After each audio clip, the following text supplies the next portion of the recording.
es skatos, jums ar Osi pirmkārt ir baigi labi sauc. Kaut kā jūs tā vienreizīt, otrreizīt, un zin kā aiziet. Kā jums lieta vispār iet tagad?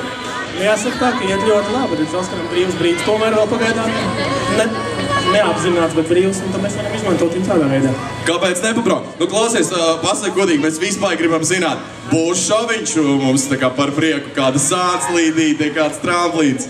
Nu, īsti laikam nē, jo mums tomēr ir darbs tāds, ka mēs nedrīkstam pievilkt organizatorus, jo mums jāļauj īstajiem puikiem mesties.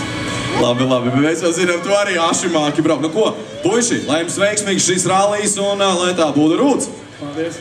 Nu ko, aplausi vēlreiz!